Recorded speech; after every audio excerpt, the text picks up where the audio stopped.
Feng de Thierry Dedieu.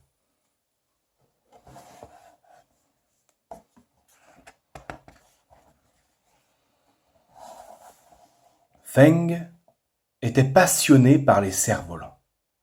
Un jour, il apprit que dans un monastère isolé vivait un vieux sage dont on disait qu'il était le maître du vent.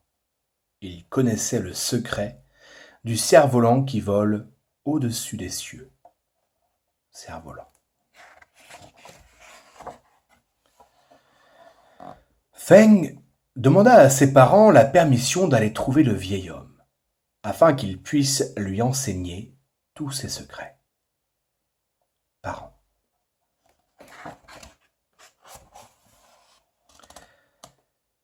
Après une longue marche, Feng arriva au monastère et demanda une entrevue avec le sage.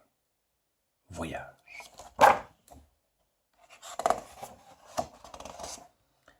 Ô maître, apprends-moi ton art, accepte-moi dans ton atelier.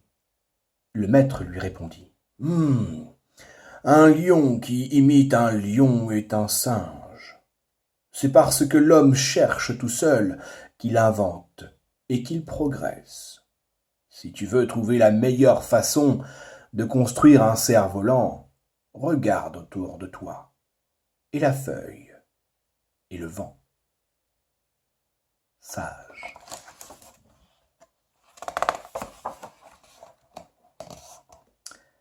Feng mit à profit les conseils du maître. Il observa la nature.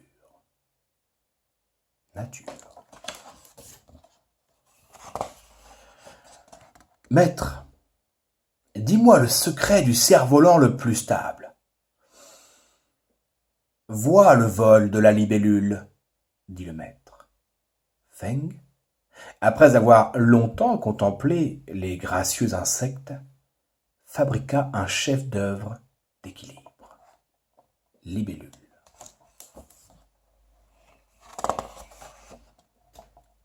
Maître, dis-moi le secret du cerf-volant le plus maniable. Vois le vol du Milan, dit le maître. Feng se posta dans la montagne et étudia le vol du rapace. À partir de ces observations, il mit au point un cerf-volant dont le vol était d'une souplesse jamais égalée. Montagne.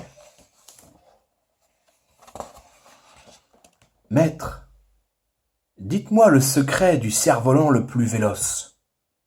Vois le vol de l'hirondelle, dit le maître.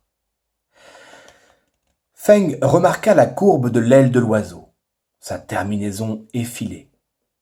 Alors, il imagina un cerf-volant, preste jouet de papier sous ses doigts.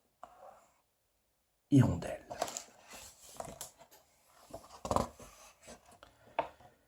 Son savoir-faire lui valut bientôt les honneurs des riches seigneurs, admiratifs devant la perfection de ces oiseaux de papier.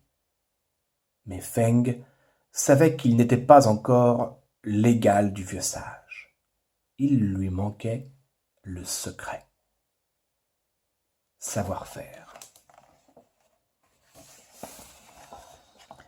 Feng retourna voir le vieux sage, qu'il savait malade. Maître, j'ai cherché comme tu me l'as enseigné, mais je n'ai pas trouvé. Dis-moi le secret du cerf-volant qui vole au-dessus des cieux. Tu n'es pas encore prêt, répondit le vieux sage. Feng insista.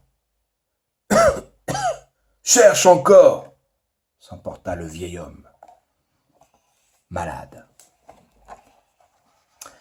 Feng redoubla d'efforts, essaya d'être plus précis dans ses gestes, plus consciencieux dans son travail, mais rien n'y fit.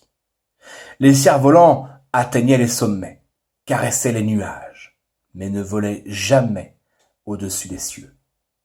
Nuages. Maître, je suis un ignorant, confessa Feng. Reviens me voir demain. avec le dévidoir le plus long que tu puisses trouver, dit le maître. Dévidoir. Toute la nuit, Feng mit bout à bout tous les dévidoirs qu'il put trouver.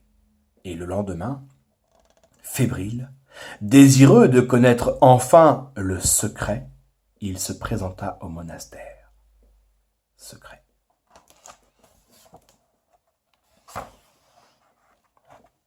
Le maître était mort. Mort.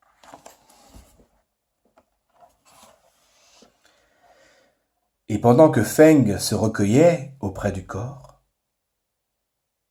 du maître des cerfs-volants, l'âme du vieux sage s'envola, emportant avec elle une des extrémités de la corde du dévidoir, jusqu'au plus haut des cieux.